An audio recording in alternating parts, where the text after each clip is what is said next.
Why not, right? See, it made us smile. Yay. All right, guys. Hey, welcome to another episode of the Black Spinner Music Podcast. And today we have another installment. We got another installment of the of Vinyl Battle today. And today's Vinyl Battle is going to be a kind of a familiar one. We've done Ozzy Osbourne versus Black Sabbath before. We did the Blizzard of Oz versus Heaven and Hell. And I think Blizzard of Oz won, right, Al? I believe so, yes. Yeah. Okay. So I think the show opened up with anal bleaching, so my apologies on that. No, I didn't press that until after the cleansing, so that people wouldn't know. But I guess they know now what the conversation was. Yeah, guess which one of us is the widest. So, yeah, but put your votes over here. Wait, vote. Yeah. Geez, everything's backwards. Go vote over here. Vote over here. So so what we're going to be talking about today's albums are going to be Black Sabbath's Born Again versus Ozzy Osbourne's Bark at the Moon. Now, both of these were both released in 1983. Born Again was released in September of 83, and Bark at the Moon was December of 83. So they're only 3 months apart. And that was very there was big changes in the band for both of them. For Black Sabbath, they had a new lead singer, and Ian Gillan, formerly of Deep Purple, and for Ozzy Osbourne, he had a new guitar player, it being Jake E. Lee, after the tragic death of Randy Rhoads. So both of these albums are introducing new to their fan base, and I always thought that Born Again was a commercial failure, but it was not a commercial failure. In fact, in the UK, it hit number 4 in the UK when Bark at the Moon only hit number 24 in the UK. And Bark at the Moon in the US hit number 19, where Born Again hit where did Born Again in the 30s. So Born Again was not the commercial failure that I always thought that it was. Now, the tour had a lot of issues, with the scaling of Stonehenge going awry, and all the little different things that they were trying to do that did not work out right. And at the time, Ozzy Osbourne's tour was being derailed almost by church fanatics and saying that he was, of the occult and stuff like that, which of course he's not.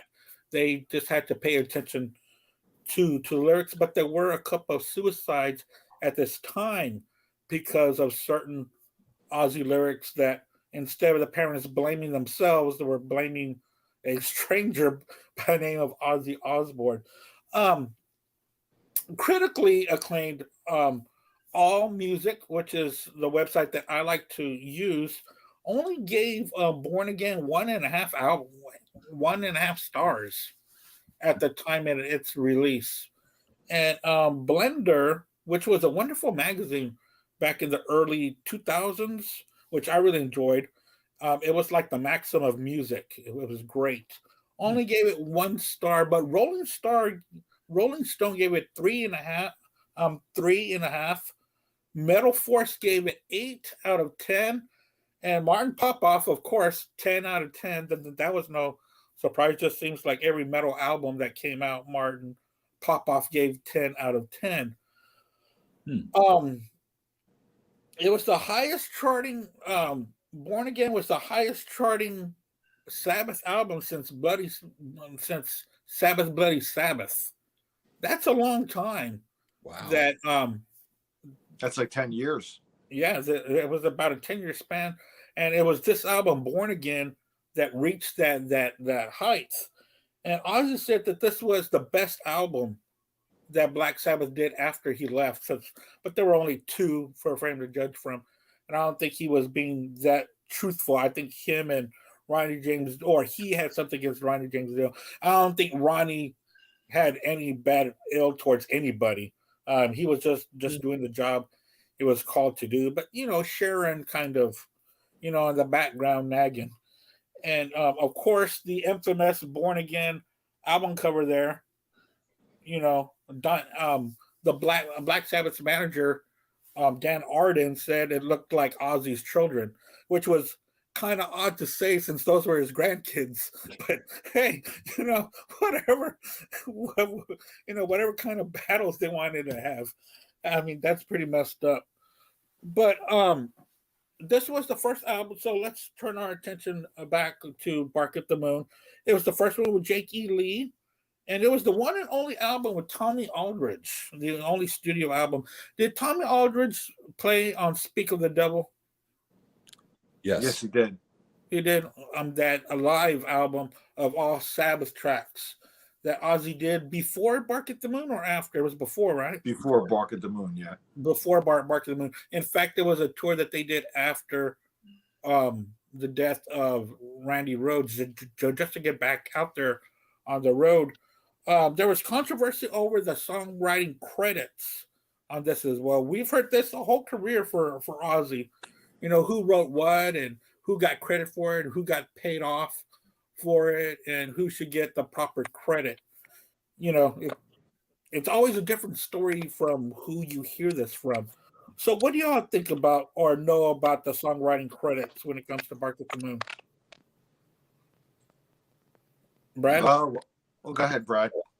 All right. Yeah, I'm pretty sure I'm hearing a little crackling, so I'm going to come out and come back in. Okay. All right.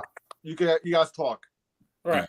I'm pretty sure that Jake E. Lee and Bob Daisley did the heavy lifting on this album as far as writing, lyrics, and music. Bob Daisley, great writer, and Jake, of course, coming in. A lot of those are his riffs. I don't know that Ozzy really wrote anything. I mean, other than the melodies of the lyrics, the vocal. But I wasn't there, so right. But I'm pretty sure that I don't know why Bob or Jake would be making that up about their contributions. So, yeah. And there always seems to be almost on every album some kind of someone not getting the credit or getting paid off. Well, and I think we know who's responsible for all of that. So it's not Ozzy. Right. Oh no, it's not Ozzy at all. That's all about that drives his career, I guess. I mean, Jake was on that metal show and he cleared the air. I mean, he set the record straight. Yep. I mean, and him and Bob wrote the music.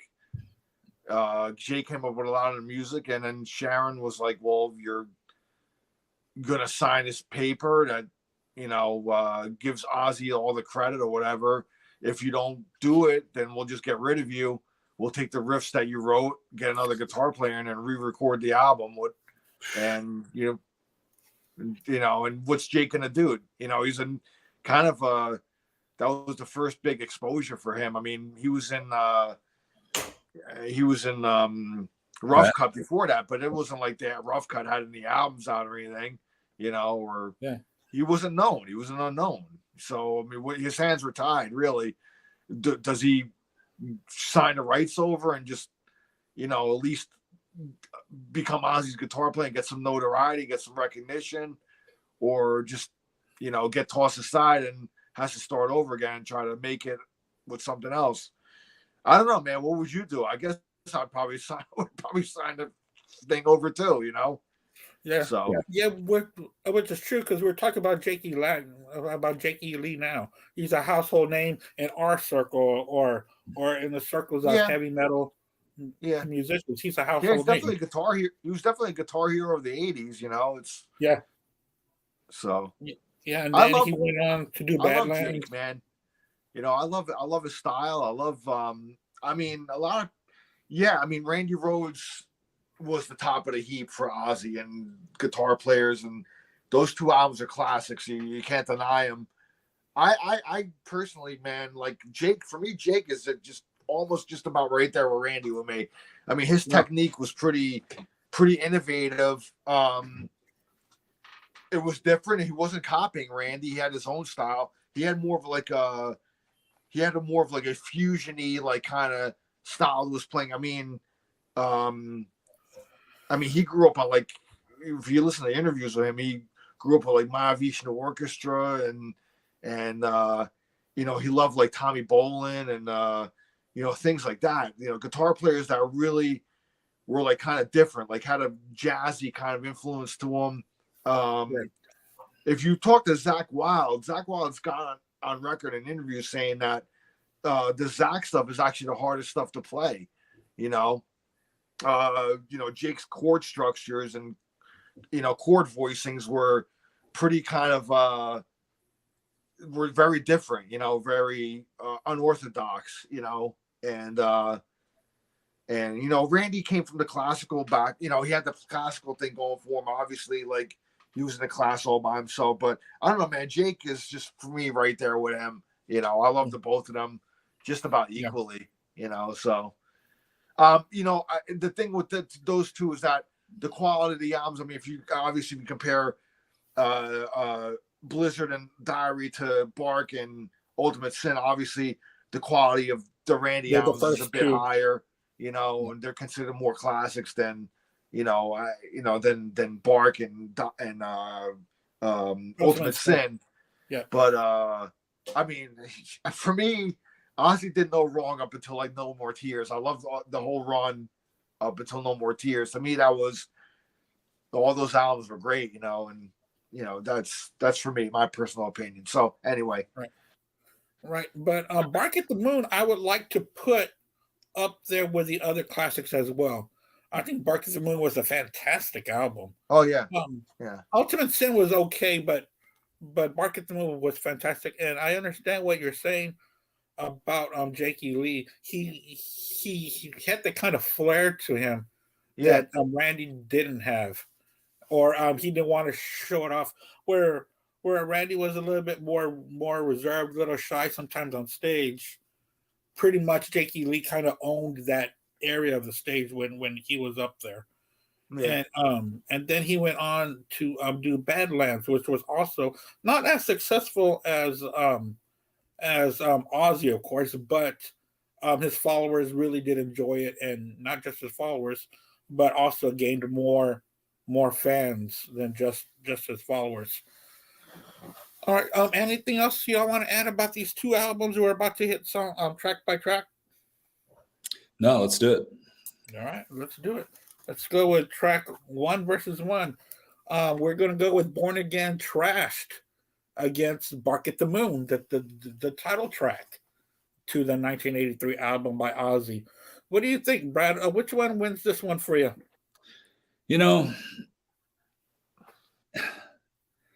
went with Trashed. I went with Trashed, yeah. Bark at the Moon, the song is I don't know. It's not that great to me. I know it's a big, huge song. It was the first single off of there, but Trashed is a beast. It's an animal. It's it takes no prisoners. That song. That's heavy metal. And I mean the one. Okay. The one problem with the Ozzy album to me is the production. I know Max Norman was involved, but it doesn't really sound like Max. I know he didn't mix it. So maybe that's what happened was in the mixing. Everything's all sparkly. And so the keyboards are just, they could have done better. I would have liked it with a more raw sound. I think the album would have been much, much better. Rather than, but at 83, I guess. But like Sabbath's album sounds really 1980s, doesn't it? Trashed it anyway. Trashed. I'm going with Trashed.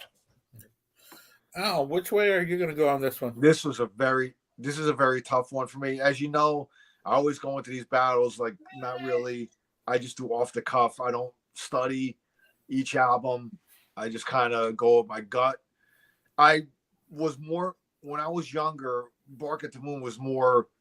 See, I didn't get into Born Again until maybe a year or two after Bark at the Moon was out, or after both of those albums were out. Because a friend of mine had the cassette for Born Again, and I was like, damn, what the hell is this, man? Like with the baby on the cover and everything. And I'm like, well, then I read there was Black Sabbath. I was like, that's a Black Sabbath album, shit. And he was like, yeah, it's a great album. It's got the singer from Deep Purple on it. So he let me borrow it, and I was like blown away. I really loved the album, and but I already had lived with Bark at the Moon, so I was more familiar with that one. So I mean, for me, it's tough, man. I love Trashed. I love Bark at the Moon. I love the title track. But I'm gonna go with Bark at the Moon actually for this one. But it's like right there, man. I mean, now, but I'm gonna go with I'm gonna think of my, I don't know, 11-year-old self, like hearing the album for the first time and seeing the video and all that shit, So I mean, seeing Jake, and actually Carmine Appice was in the video too. He didn't play on the album, but he was in the video. But Bark at the Moon is it's a hit for Ozzy. It's a big hit for him. It's still in the set list to this day. And I love Trash, man. But it just, I gotta give the hair to Bark at the Moon just because it was like that was the first album that I got, of the two of them. So, but damn, man, fucking Trash is killer. I mean, that's influenced by an actual true story of Ian Gillan really crashing the car. I think it was Bill Ward's car, the story. It was Ward's, yeah. Where they were recording at the Manor, there was a go-kart track or some shit. And he took Bill's car or something and was driving it around, and Bill got he had a tough time during the recording of this album. I think they set fire to his tent because he decided to sleep outside in a tent. And no, it was actually Ian Gillan that was living outside the tent. Oh, it was Ian Gillan was in? Yes. Thank you. In that story, he set up a tent outside of the Manor, the recording studio, and set him on fire. Yeah. Was there something with a boat too? Wasn't it? Yeah, it was like a lake, or I don't know, it was like a pond or something there, and I guess the track was around. The track went around a pond. I'm gonna go out on a limb and say that Black Sabbath had more fun recording their album than Ozzy did recording. I would think so, man. I love the fact that the 3 core members of Sabbath are on this album. I love the fact that Bill came back and is on this album. So it was really cool, to see him in the credits again. I mean, it sucks that he didn't tour, but he still had the alcoholism problem and all that stuff, or he was trying to get clean. So he figured if he went on tour, probably get back to having his old problems and stuff. So didn't Bill say that he doesn't even remember playing this album? Yeah, I think so. Yeah, wow. But he complained about. I remember he complained about the sound of his drums on the album too. That for good reason. It's too awful. It's too wet. It's too much reverb and all that stuff. And it's awful. It's just awful. I'm really I'm really kind of looking forward to to when Tony comes out with a remix. I'm curious to hear how it's going to sound, remixing the whole album. Even though this mix with the dark and murky kind of muddy sound kind of gives it its charm, its darkness. It really does. It's evilness if you think about it. But as long as this one's still going to be available when they put the remix out, so you can kind of choose between the two. But I'm just kind of curious to see what they would want to remix it, how it would sound. Just for as a curiosity, Yeah. So. Well, I was also reading where Bill Ward said that this was one of the funnest he had of recording any other album. Oh, okay. I think he might have. That this was the funnest time that he had. Wow. And that he was really playing loose, and he really loved the way that he played. Because I think during Heaven and Hell, he was really messed up during that recording of that album. Even Tony had, even during the recording, Tony in the studio had to give him his cues of what to do and stuff like that while recording and stuff. So maybe that's the album he doesn't remember playing on. I think it's the Heaven and Hell album because his alcoholism was at an all-time high. I think he was clean doing this album. He was clean during the recording. It was when they hit the road that he started to hit the bottle again. He was worried that he was going to relapse, and he ended up not doing the tour. So because he was clean in the making of this album. That's why he loves it so much, because he was able to really put his own stamp, because he was saying that he was drumming even different on this album. Yeah, that was a challenge for him. Compare the drumming on this album with Heaven and Hell. Heaven and Hell is a little more straightforward for Bill Ward's style.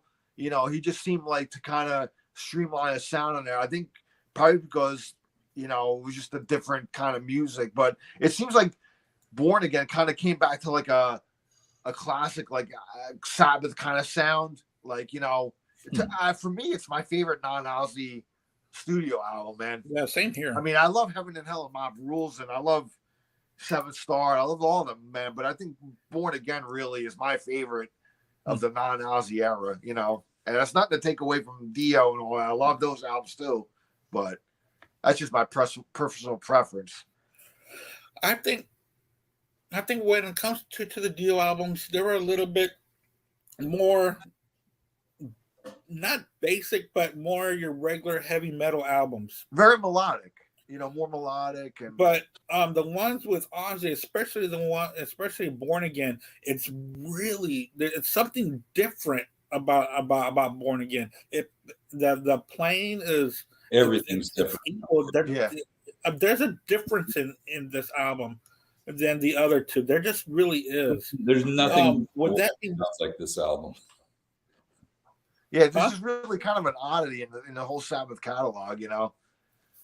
Yeah, it really is. It was one that I kind of stayed away from early on because, you know, I always read the critics and stuff like that. And then a buddy of mine gave me that copy because he didn't like it that much. And I instantly fell in love with it. That's not to say that Bark at the Moon I've had ever since I think in junior high I had gotten that one. So, you know, I've been playing that one a lot too. But my first pick, I am going to go with Trashed. Man, it just comes out of the box just ready to go, man. You know, and the screams by Ian, it just sounds. Like I said this, I think last week. It sounds like this album was recorded in a dislocated, in undisclosed location in hell. That's what it sounds like. Somewhere back in hell, this is where this was recorded. I think you almost had a song title there, Andy. Dislocated in Hell. I'm gonna write that down. You should write that one down. Dislocated in Hell. Even though I didn't mean to say that, but hey, I like it. No, it's brilliant. I'm going to use it. Sorry. No, that's cool because the best songs are mistakes. The second song, it's going to be instrumental by Black Sabbath called Stonehenge, and You're No Different by Ozzy on Bark at the Moon. Andy. Yeah. So I'm sorry. What did you go with? What was your pick? Trashed. Oh, okay. Okay. Yeah. I did go with Trash on this one. Okay. On that first one. So on the second track, Stonehenge versus You're No Different. Is there a competition here? I mean, who's going to pick Stonehenge? Yeah, you'd have to be Stonehenge to pick that song. Yeah, it kind of reminds me of when Yard Metal started up and my brother played nothing but Black Sabbath. And he actually played FX, off of Volume 4 on there. And somebody had sent him a message like, "What the hell is this?"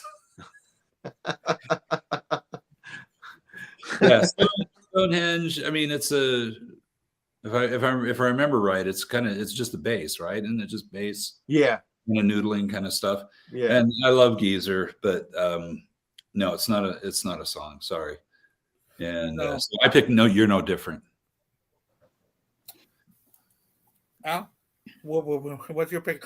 The only reason why I did not put this together because it's a really good introduction that goes into Disturbing the Priest, but there just wasn't enough tracks to do that. I was trying to put together those two and Dark and Hero to Zero, but I just couldn't figure out how to do it. That's why I omitted Dark so that it could be fair. And I know what Al was telling me earlier when he had messaged to go ahead and add Spiders, which was on the UK version. Yeah. So but we did it this way. We're not gonna fucking do Stonehenge. to quote the great Spinal Tap. Yeah. Oh, I love that the scene. movie that came out all small. They were like this big. But I love that scene where they're just like in the back room, like you're just in like a room, and the bass player for Spinal Tap, Derek Smalls. Derek Smalls. He's like, I want to raise a practical question. Are we gonna do Stonehenge tonight? and then Keaton is like, fucking, no, we're not gonna fucking do Stonehenge. And I was reading where Rob Reiner consulted with Geezer about that about the whole Stonehenge scene. Yeah. That Geezer was asked about it, and he was a part of it for the Spinal Tap movie. My pick is no, you're no different, obviously. I do like that song a lot, actually. So it's actually a pretty cool tune. Yeah, kind of atmospheric a little bit, you know, and Jake unleashes some pretty cool riffage on that, you know, and as he should. And yeah, man. I mean, I like the song, man. So you're no different. Yeah, Stonehenge is cool. It's cool bass effects by these. Yeah. Like you were saying, just kind of a setup for Disturbing the Priest. So yeah, you could almost kind of combine, you know, that with Disturbing the Priest, like you're gonna do with the Dark. You know. Anyway. Yeah, with the way that it really cascades in. But I did go with You're No Different. I did go with You're No Different because that's actually been one of my favorite songs for a very, very long time on this album. I don't think there would have been another song against You're No Different that would have beat You're No Different. Even though it went up against, you know, a less than 2-minute instrumental. But that's the way that sometimes these fall. So the next tracks, we're going to go track 3, Disturbing the Peace against Priest. Now You See It and Now You Don't. Priest. Yeah. Brad? Yeah. It's funny. Now You See It, Now You Don't. I always thought that was a porn reference, but it turns out, according to Bob Daisley, he wrote it about Sharon. Yeah, he did. Said he was surprised it even made it on the album, but maybe she didn't read the lyrics. So we know Ozzy didn't. I'm going with Disturbing the Priest just because that song's just, again, off the charts. It's like Ian Gillan, the whole album, Ian Gillan is just blowing it out. I mean, he's just putting on a display of singing there, or screaming, or both. So yeah, Disturbing the Priest for me. Yeah, although I do like the Ozzy song. So yeah, I do too. But I was also thinking, you know, these 4 are still around. They can get together and do another Black Sabbath album. Well, you know, actually, Ian Gillan and Tony Iommi, they did 2 new songs for it was a compilation that they put out. It was like for Armenia. Yeah. It's for a music school there for kids in Armenia. Exactly. Yes, and it was cool. I actually have the CD with the 2 new songs, and then it's a 2 CD set actually, and it has the 2 new songs on there, and they're both really good. And then there's a compilation of other like Sabbath, like kind of a mixture. Like you got like an Ian Gillan solo song. Actually, Ian Gillan redoing Trashed with I think Tony, but with the rhythm section of Ian Pace. And really, yeah, it was Ian Gillan had an album called Gillan's Inn or something like that. Yep, where he kind of like, I think he redid like some songs from his career and stuff like that, kind of re-recording, and that was one of the songs from there. And then it had like some oddities, like some B-sides that never, like it was like had a Tony Martin B-side on it. I mean, it's really cool. Look it up. Like definitely look it up. It's a cool compilation. You might want to own it. It's really cool, you know. But those 2 new songs are actually pretty good, I thought. You know, like Nickel McBrain was on there, and Jason Newsted, and you know, he had like a cast of like good all-stars on those songs. So it wasn't Black Sabbath, but it was Gillan and Iommi together again, doing something for charity. So so what year was that done? This is probably like shit, man. It might be over 15 years ago. You know, about how many years ago? I'm sorry, I can hear you. Like 15 years ago, probably. Okay. So probably like like 2006, 2007, somewhere around there. You know, I gotta check that out. I never knew that. I really have to look that up because I thought they were so good together. Yeah, dude, it's really good, man. I like that CD. Actually, it's funny. I actually won that from Eddie Trunk's show. Oh, really? Really? Yeah. Like one time I called in and he was giving away like a pack of CDs or something. I called in and I won, and that was like one of the CDs in there, and it was. I was like, oh, this is cool, man, because I was almost gonna buy it anyway, And then it was 2006 is when it came out. 2006. There you go. I wasn't too far off. Yeah, I mean, there's some cool stuff on here. Joe Satriani plays Speed King. Yeah, there's a lot of Steve Morse kind of Men of War. Yeah, there's a lot of cool stuff. And Rodney James Dio's on here. What's the name of the album? Gillan's Inn. Gillan's Inn. Yeah, good one. I don't have that, but I'm gonna get it. Yeah, I want to check that out. That is pretty interesting. Al, so what's your pick on these two songs? Disturbing the Priest, or Now You See It, Now You Don't? It's kind of like a tough one, man, but I'm gonna go with Disturbing the Priest.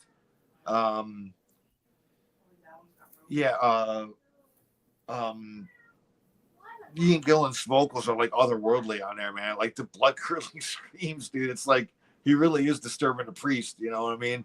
So and I heard that the story of that one is they were disturbing a priest rehearsing next to a church or something like that, and they were loud, obviously, and it disturbed the priest. So that's how they came up with that song, I think. Yeah. So. The guitar riff is incredible too. It's like, what the hell? I mean, I don't know that Tony ever did anything like that before. You can't accuse him of copying anything there. Yeah. No. This guitar playing by Tony Iommi on this album, I think it really helped having a different vocal that can really, Al has stated, and he's correct about Ozzy having a lot of range. And so did Dio, and so does Ian. It just seems that Tony plays to the strengths of these vocalists and makes them, find different ways to play. Do y'all agree with that? Yeah. I mean, this doesn't sound like any other Sabbath album, if you ask me. No. I mean, the guitar playing anyway, as far as the riffs and all that. Yeah. It's just like, wow, what's going on here? Yeah, it's very cool. Yeah, and I'm not that I'm not that well rehearsed with Tony Martin, like, at all. Well, you need to get there. Yeah, wait for the new box set coming out this year. Get that. Oh, what's coming out this year? The Tony Martin box set. Oh, really? Iommi, it's happening. So we'll see. I'll believe it when I see it, but yeah, hopefully it's remastered, and we'll see what else is in there. Yeah, but that's something that I really do need to get into his stuff, because I've always heard that he's really good. Yeah, it's awesome. His albums are great. Yep. Yeah. Al's right. Check those out. Those might be the only two albums I'm not very familiar with. Which ones? With the ones with Tony Martin. Well, he's on 4 of them. 4? Okay, because I thought it was only Eternal Idol and Headless Cross. Tier. There's 5. Actually, wait, 5. Yeah. No, wait. How can Al be wrong? Wait. We'll consider. You know what? Eternal Idol. He kind of came in on that after. The other Gillan. Ray Gillan. Ray Gillan sang on it, and then they scrapped the vocals of his, but you can get the deluxe version with both versions, which I love. I love Ray Gillan's version on there too. So Tony Martin didn't really have a hand in helping write that album, but the next four that he was on, he was completely involved with. But Eternal Idol was a great album, and so was Headless Cross, Tear. The only one people aren't really fond of is Forbidden. That's the one that's supposed to get a remix to that album, supposedly. Yep. So, oh well, so there's a lot of stuff coming out of the Sabbath camp this year, huh? Yeah, hopefully, yeah. Interesting. I'll believe it, like Brad says. I'll believe it when I see it. Yeah. Yeah. So I didn't know that Martin had made more than those couple of albums that I was familiar with. I gotta check that out then. Our next track, we're going to track. Wait. What did you pick? Did I miss that? Oh, I picked Disturbing the Priest. Okay, all right. I didn't talk about it though. You're right. I didn't. Good choice. It's just a phenomenal song. Yeah. And it pretty much tells you the character of this album. It really does. I want to say it's almost the centerpiece, but there's a lot of centerpieces on this album that really sticks out to me. But yeah, I'm Disturbing the Priest. Right now we got Born Again 2 wins against 1. The next song, Hero the Zero. Zero the Hero. Zero the Hero. Golly, I wrote that backwards. Zero the Hero versus Rock and Roll Rebel. Roll and Rock Rebel. Rock and Rebel. Oh, Rock and Roll Rebel. Embrace dyslexia. I love it. So, Brad, which way are you going to go? Zero the Hero or Rock and Roll Rebel? Because I kind of I feel like Zero the Hero is an epic Sabbath song on this album, but I actually went with Rock and Roll Rebel because it's just, I don't know, I just enjoyed it more. I would listen to that one more than Zero the Hero gets a little bit samey because the riff just goes on and on and on, and so it's a little bit long, but it's epic. I mean, it's a great song. But so Rock and Roll Rebel for me. Where are you gonna go with, Al? Rock and Roll Rebel is a great song. Like, don't get me wrong, I love the riff on that. You know, it's almost kind of like Jake kind of retooled the Crazy Train riff a little bit and kind of made it his own. If you really listen to it, it's kind of like the Crazy Train riff kind of reversed a couple of notes. You know, great riff, man. I love that song to bits, man. But Zero to Hero is the fucking epic, man. I mean, I gotta go Zero to Hero. The Tony solo in that, I get what Brad is saying, like, you know, the riff is repetitive, but man, during the solo, they just keep jamming on the riff and he's just soloing over it, and he's fucking Tony's just killing it, like, on the solo, man. You know, it's just, I don't know, man. Song is just it's like a steamroller, man, rolling through like your town and just mowing everything over, man. It just has that feel to it, you know what I mean? And, I don't think you can make a wrong choice with either of these. Yeah, either one, man. But I mean, I got to go Zero because that's to me, Zero to Hero is the centerpiece of that album. You know, it's the big epic song, and you know, and it seems like every Sabbath album usually has like one of those epics. You know, and that's the one. So I love that song. I mean, I remember hearing it for the first time, and I was like, damn, this song just fucking destroys, man. You know, and I think they had a video for it too. They do. Yeah, they do. What I remember. Yep. Nah, man, Zero to Hero. I think, and everybody always says, like, you know, Guns N' Roses took that riff and made Paradise City, you know, out of it. But, you know, hey, listen, if you borrow a riff and make a great song out of it, fuck it, dude. You know, you got two great songs, and Paradise City's another great one. So, yeah, you know, yeah, it is. So, yeah, Zero to Hero for me. That's funny. I was just going to ask you about that, Al, to see what your opinion was, if you felt like the Paradise City was influenced by this song. I don't know. I mean, who knows? Maybe subconscious. I don't see Slash or Izzy being big Sabbath guys, but who knows? Maybe they are. You know, I don't know. Maybe they heard the song subconsciously. That riff like was embedded in their head somewhere, and it just kind of came out in the writing of, like, you know, the Appetite or whatever. So yeah, you know, I don't know, man. You know, I mean, it's completely. I mean, the riff is in there, but it's completely. It's different. A different melody is around it. It's just it's different still. You know what I mean? So it's not like a blatant rip off or anything. So. But then it's almost impossible with all the music that's been around that something's not going to sound something similar to something else. Come on, Yeah, it's fine. Yeah, I don't think it's a complete ripoff. So there you go. That's my opinion. Yeah. All right. So yeah. What do you got? Even though I just learned the title of the song, I'm going to go with Zero the Hero. I just wrote it backwards. I'm so sorry about that. But I did go with Zero the Hero. I was right, man. It closes side one with power. It just does. It does. It's so different. I mean, that's what's so great about Born Again. It's just so different from anything else they did. And it was just the perfect album for that time. And I was saying I'm also pretty curious about if they're going to make the remix and if it's going to come out and how it's going to sound. So we'll see if that does happen. So let's move on to side two. Let's flip this thing over. Born Again is going to start off with Digital Bitch, and Ozzy is going to give us Center of Eternity. Okay. So what do you think about this, Brad?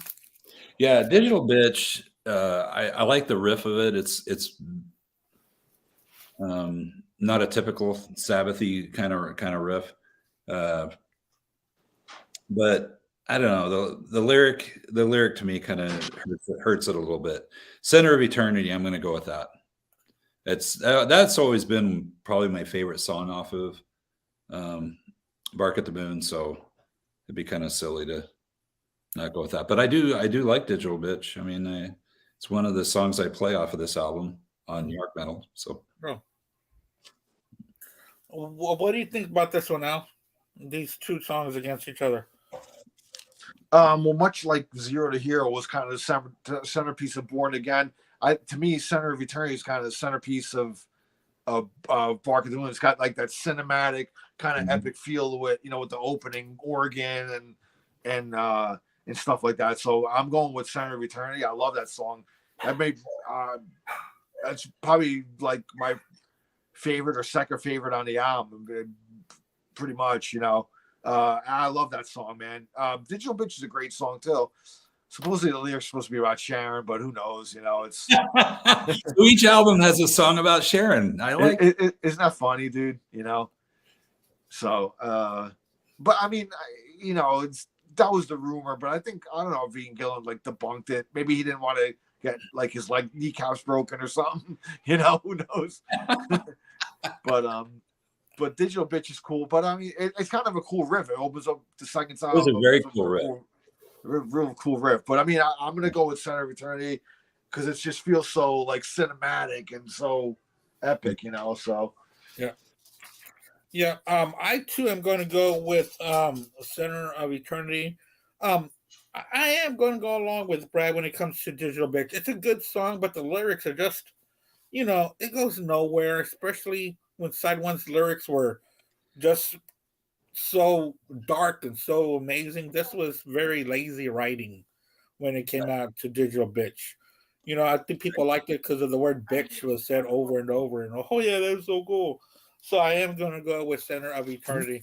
That is kind of like the track Diary of a Madman, with that kind of feel to it. So the next track, we're going to go with the title track of the Sabbath album, Born Again, versus So Tired. Yeah, to me, there's no competition here. So Tired is So Tired for me. That's my least favorite song on that album. Born Again, hands down. I mean, it's just evil.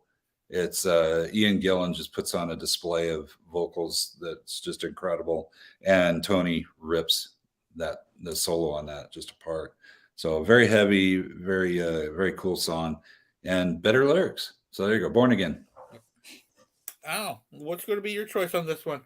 Yeah, hands down, Born Again, the title track. I've always called this like a doom ballad. It just has that doomy. It's a ballad, really. It's kind of a slow song, but it's kind of has a doomy feel to it. So I always called it a doom ballad. I don't know if there's even such a thing, but I don't know. Maybe I invented something here or well, something. there I is don't now, know. Al. Doom ballad. But a doom ballad. I mean, and it's funny because So Tired is a ballad as well. It's two ballads kind of going against each other. But yeah, Born Again, man. And Ian Gillan again. His like screams are like otherworldly, man. Like on this album, I almost get chills up my spine, man, when I hear him like scream. I'm like, I always heard rumors too that like he kind of fucked his voice up like from screaming so much in this album. Because if you listen to Perfect Strangers, the next Deep Purple album, he's really he still has a great voice on there. It got range, but it's like really toned down. Like you could tell, like I don't know if you guys could tell, but I don't know, man. Like he really but the production's different. It's just a different feel of an album too. It's not the same. Like when you listen to Born Again, it's almost like you almost have like an uncomfortable feeling, like listening to some of the songs. They're almost like uncomfortable.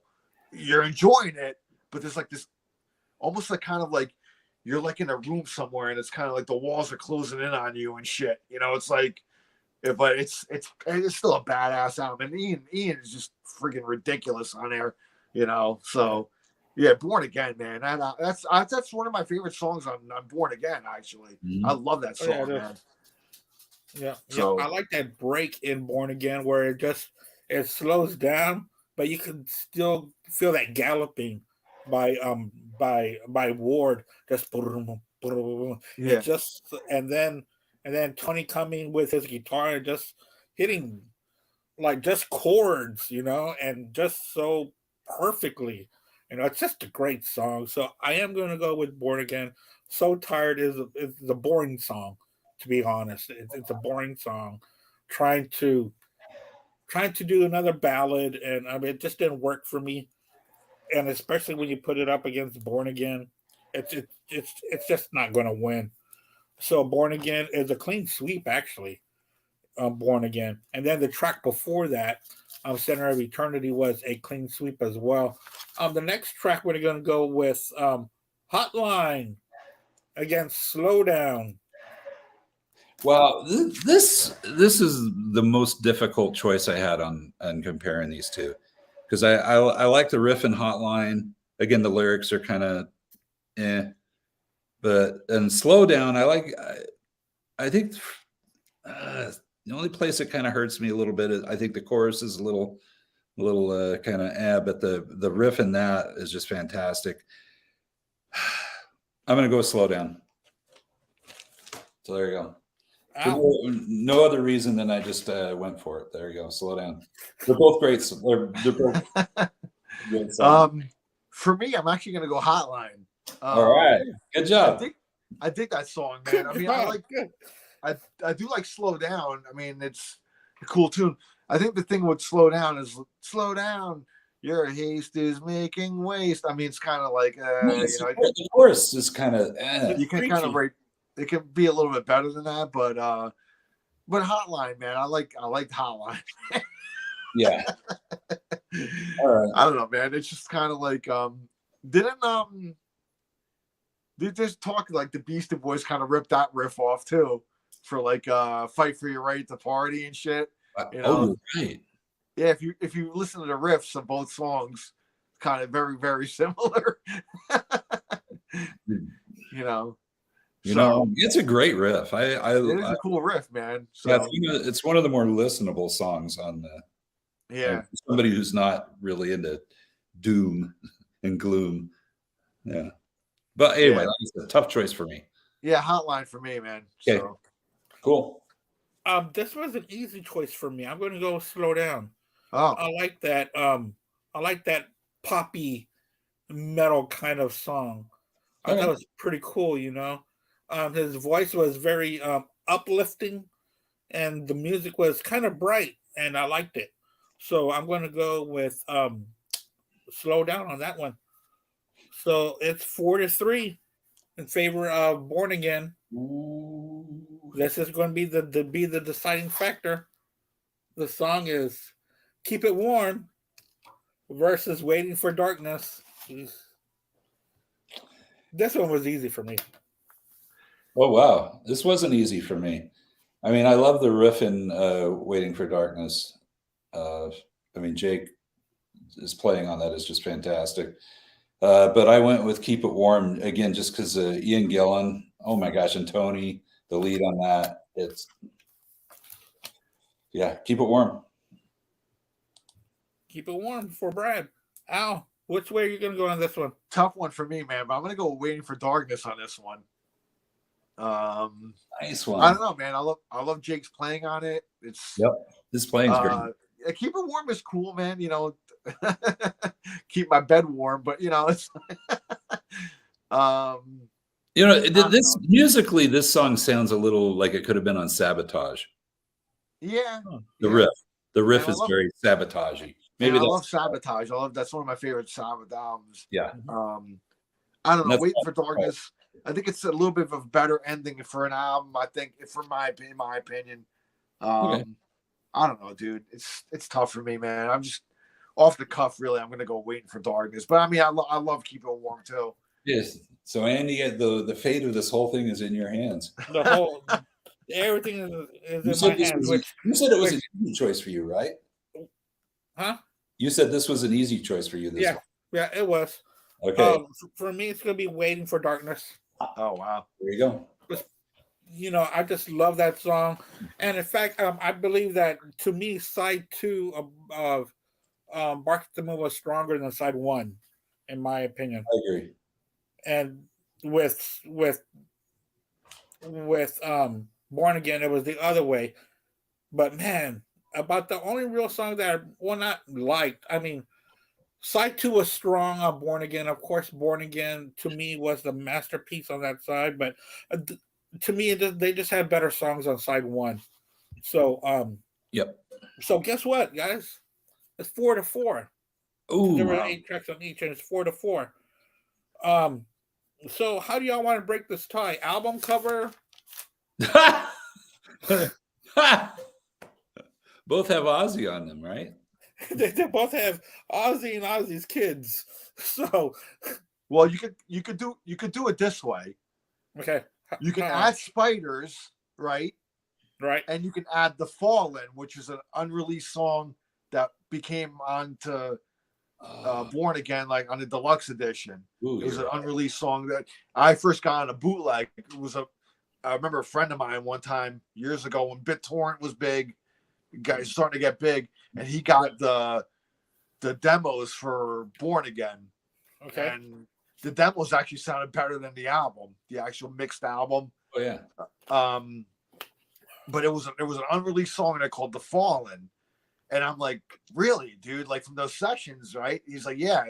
My friend Steve was a huge Sabbath nut, so he would get like all the Sabbath stuff, and he gave me a CD copy of the bootleg, and I heard "The Fallen," and I was like, wow, Bill fucking opens up with like this double bass like pattern and shit, really fucking cool, man. But I don't know if you've heard it, Andy, or not, so I can't make the call on what you want to do. You see, that's what I was gonna say. I've never heard it before, so I cannot say. I cannot. Listen, for me, fucking keep it as a tie. They're both fucking great albums. It's Sabbath and Ozzy, man. It's fucking, Are you gonna go by album cover? I mean, it's fine, man. If you want to do that, so it's your call, man. It's your show. No, well, it's really our show for all three of us, and I want to keep this diplomatic. 4-4. I mean, like Al said, why can't it be a tie? Yeah, they're both great albums. We both enjoy both of them. Soccer and be a tie, or hockey? No, hockey is a shootout, right? Don't ties happen in hockey? No, right? Don't they? What? I thought hockey has ties too. No. Yeah, come on, Andy. You're the most. Well, no, but they have overtime. They have to have a winner, I think. Well, baseball is my favorite sport, so we'll be just going on and on and on. But I am very happy with a tie because they're both great albums. I think that's fair. And they're we don't dislike one over the other. Yeah, I think a tie is good with this one, man. They're both, they're both great albums, man. Yeah. So I am happy with a tie. If I'm gonna go with album cover, no, I'm gonna go with Born Again because it's just such a ridiculous album cover. It's so funny, but it's so, I don't know, it just fits the album perfectly. You know what I mean? It's so funny, man. Like, and the band hated it. The band hated it. Oh, especially Ian Gillan. Yeah. No, I think Tony and Geezer loved the album cover, and Ian Gillan hated it. Oh, that's I know that Bill Ward hated it, but then this Bark at the Moon is an interesting one. Yeah, I like Bark at the Moon album cover with the moon and the werewolf. It fits the album as well. The Born Again album cover, actually Depeche Mode had a single release that used the same. It was actually the same baby, same. It was the same cover. What Sabbath did is they took and they made the baby red with the fangs and the nails and the horns. But there's a Depeche Mode. It's a cover for a single that they released. Yeah, it was a single.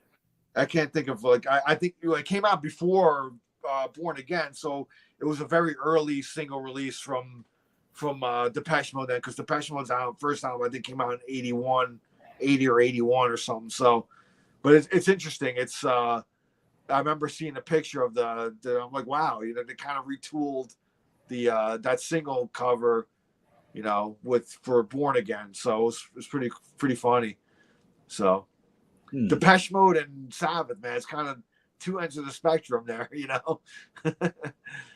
Right. And I love both. I just heard about it. I've never seen it before. Oh, really? Yeah, look it up, man. You'll see it. I'm looking for it. I'm curious. Yeah, I see it now. Do you? What single is it? I don't know. Mind Alive. It's right here. I don't know if you can see it. That's it. Yeah, that's. Oh yeah. Yeah.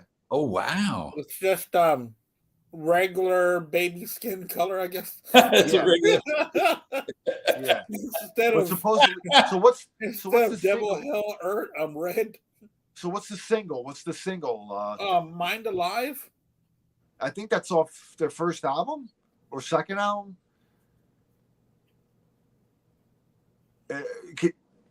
Not that it really matters, but I was curious what album that's off of Depeche Mode. Yeah. Let me see. If it's Speak and Spell, if it's Speak and Spell, that's their first album.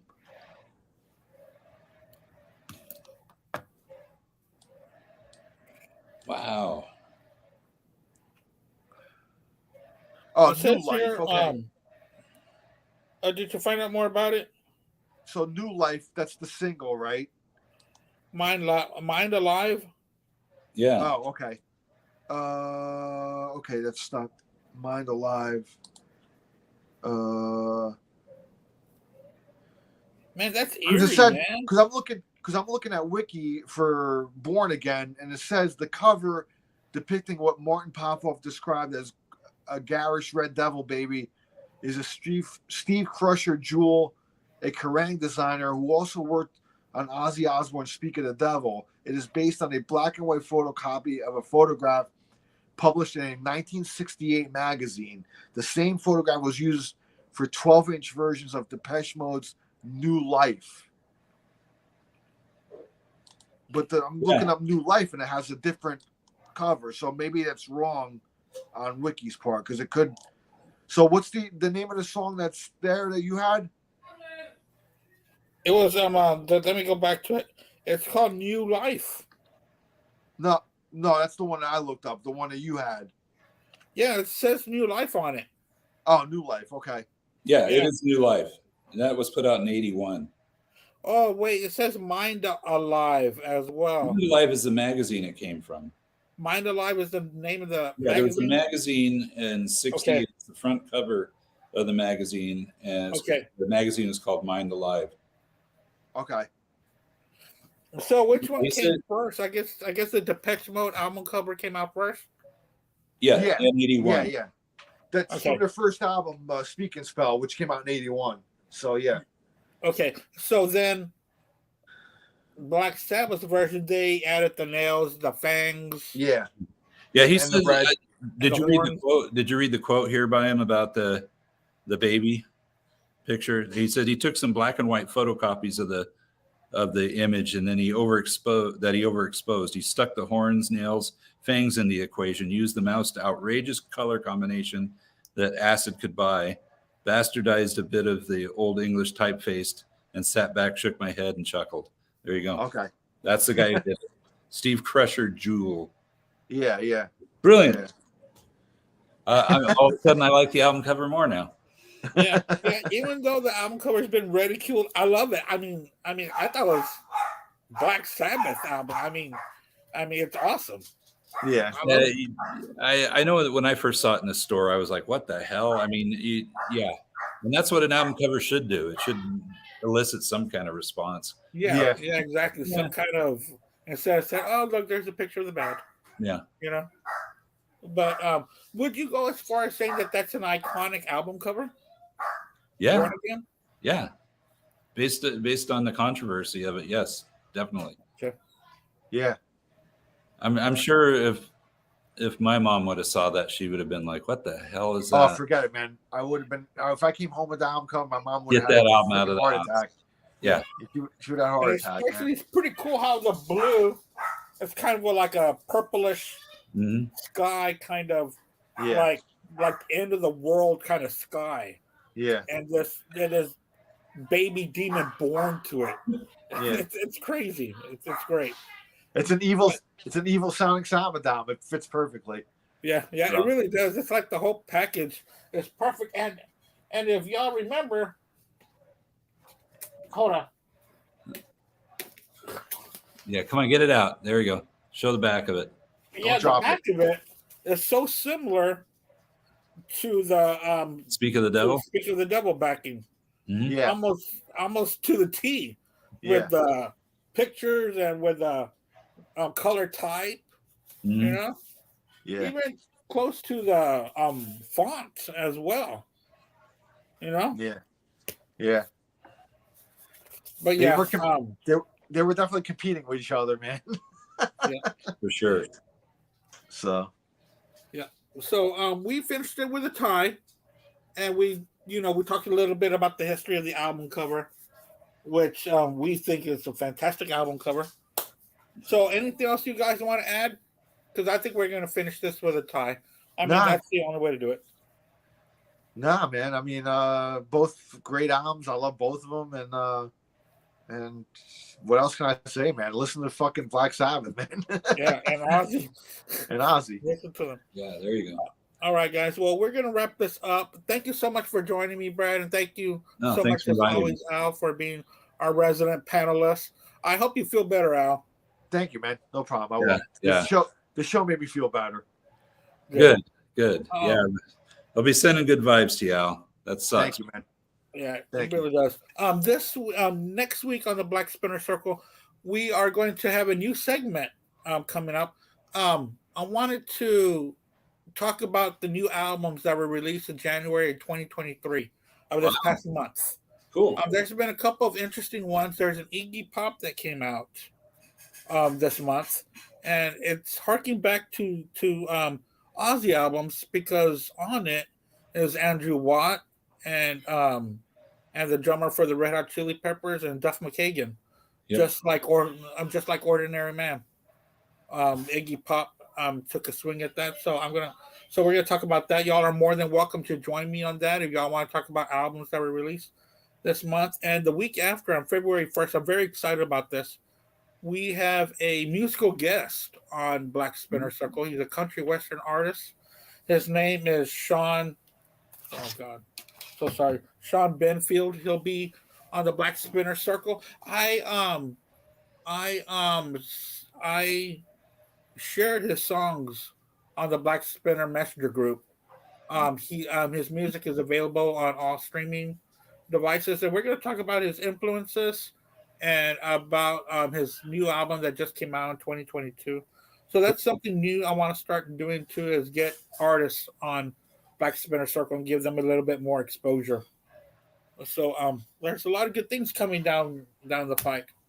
What's going on with you, Al? You got anything coming up? How was the John Waite show? Oh, really good, man. He was really, really excellent. Great voice. Still has a great voice. He's very charming and funny on stage. My wife and I had a great time. You know, he opened up, came out, and he did like him and the guitar player just kind of did an acoustic kind of set, couple songs first before they opened up. You know, before they went, the rest of the band came out. But it was really cool. I enjoyed myself. He started real. I mean, it must have been one of the earliest concerts, and he started right at 7:00, no opener, and then by 8:30 it was fucking over. Nice. And I'm like, wow, dude. I mean, I'm leaving an event. I can be home by like 9:30, and I'm be in bed. It's pretty funny, man. Nice. You know, but I mean, it was cool. It was a Sunday night. Yeah. Was it Sunday or Monday? Sunday, I think. Monday. You're gonna post Sunday. Yes, it was Sunday. It was Sunday. So, because Monday night I was watching the Cowboys game. So, so it was Sunday night. Yeah, so it was cool. You know, I got back home. I was still able to watch like football Sunday night. You know, like the late game. Yeah. You know, and it was cool. Great show, man. He did like, you know, cross section of everything. The Babies, Bad English, solo. You know, everything through his career. So so real nice. You gonna post a video from that? Yeah, I recorded it. I haven't posted it yet, but I won't be posting it. I'm kind of being careful right now because I got flagged on my YouTube channel. I have what band? Sometimes you get flagged and you get a strike against you. You can't get 3 strikes so they can show your channel that. I have 2 strikes right now. Oh no! Right? Ironically, one of the strikes will be ending soon. I think another 10 days it'll be over because 90 days it lasts, and then when the 9 days is up, the strike gets taken off. Surprisingly, one of them was, and I never thought it would be. It was Richard Marx, was one of them. Yeah, it was like a European label thing. Yeah.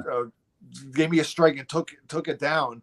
And gave me a strike, and then this latest one was actually Carl Palmer, the ELP Experience that I taped.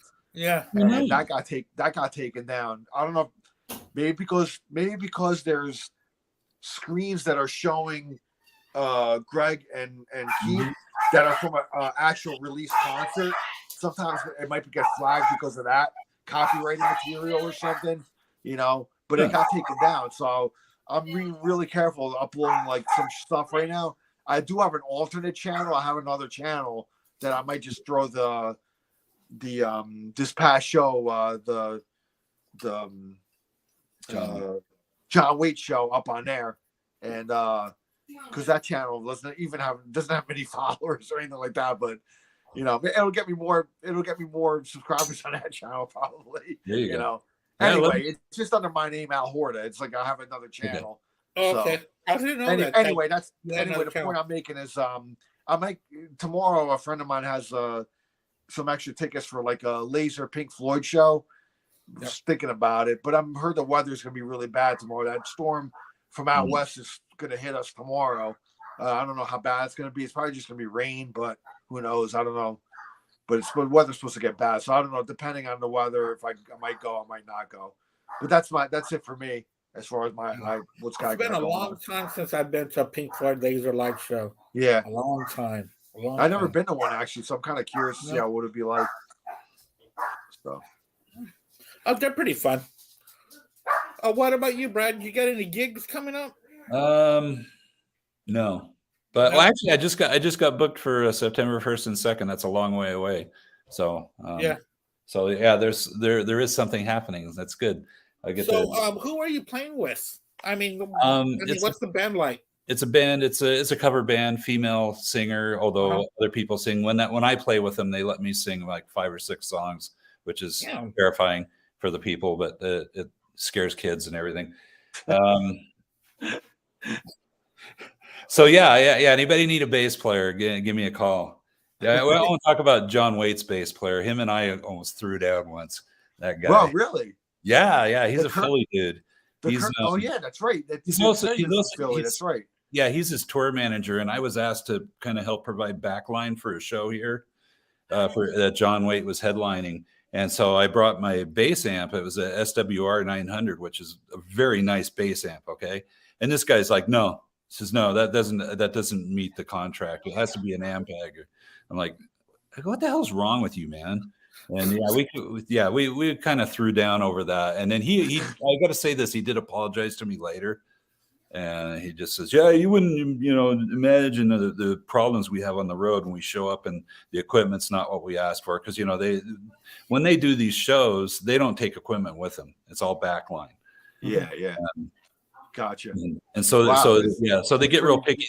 The guitar player at that time was the guy from Matchbox 20 was playing with him. I don't know who's playing with him now. That dude was way cool. And so I had my I think it was my ESP Viper. As a backup guitar, and he looked at it, he goes, oh, that's cool, man. He goes, yeah. He says, I'll play that if I have problems with my accent. So he was way cool. It was just the bass player was being a dick. Oh, okay. Yeah, but like I said, he did apologize afterwards, so I'll give him that. But it was pretty funny, man. These guys show up wearing, it was like 100 degrees outside concert, and so they showed up during the day, and they're all wearing 3-piece suits. And I'm like, like, come on, guys. Yeah. You're not at the gig, fine, but you're showing up for checking things out. It was pretty funny. Yeah. Good job, guys. I love John Waite, though, by the way. Yeah. He's one of my favorite singers. I did want to say something about J.K. Lee, though. His solo album, his kind of first album coming out of hiding, Retraced. It's a great one. Yeah, I was going to say, Andy, you probably don't know about that one, right? Or do you? No, I don't. I've played it plenty of times. You need to listen to it, Andy. It's really, really good. And that'll show you his real influences. And he just rips it up. Just totally. Oh, yeah. So who does the vocals on that? Oh, God. I think it's Kelly Keeling. Am I wrong on that? I think you're correct. I'd have to look it up. He's a great singer. It was all Vegas dudes. It's on Shrapnel Records, I think, right? Wasn't it Mike Barney that released it? Mm-hmm. Yeah. And I'm trying to remember. I think the drums were Ainsley Dunbar. Yes, Ainsley, which is one of my favorite.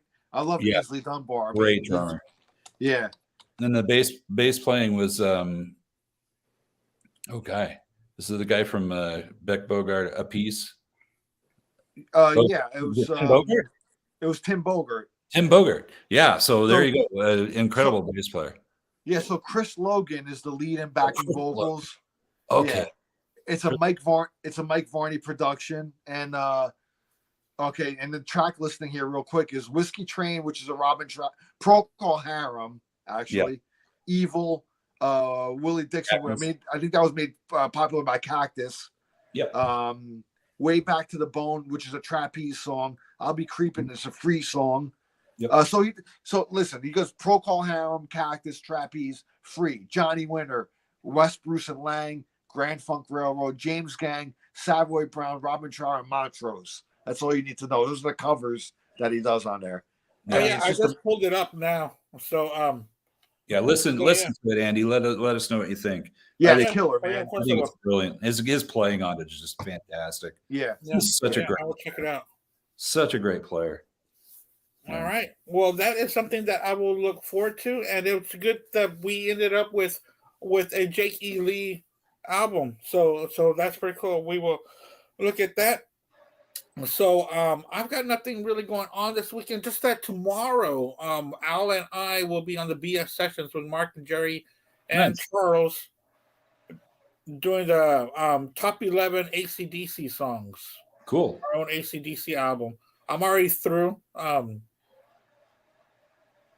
I can't wait to hear what people think about it because I love it. I made a playlist of it, and I was like, man, this is awesome. I should send this to AC/DC and see if they want to use this as a compilation for the next release. All right, guys. Thanks a lot for joining me. Thanks for taking the time to do this with me. This was really awesome. Thank you so much. And I will see y'all, and I'll be talking to y'all very soon. Bye, Brad. Bye, Alan. Bye, everybody watching. keep on rocking and rock rest forever. the Sabbath. Have a great night, Andy. Have a great night, Brad. Take care. Hang in there, Al. Good to see you. Cheers. Bye, guys. Take care. All right, Brad, I'll be in contact with you. Well, of course, we're going to talk before July, but with the baseball thing and going to visit you at Saint Lake City, Salt Lake City, and we'll get together and we'll see, for dinner or something at Salt Lake. Yeah, we'll come hang out with you, man. It'll be cool.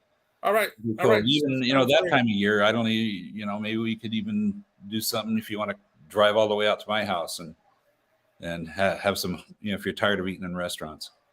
But, oh wow, well that'd be very nice because if it's only 30 minutes away, that's something that we can definitely do. Yeah, it's an easy drive. It's all freeway and highway. It's real easy. But but either way, we're gonna work it out, man. I definitely want to meet you. So it'd be very cool.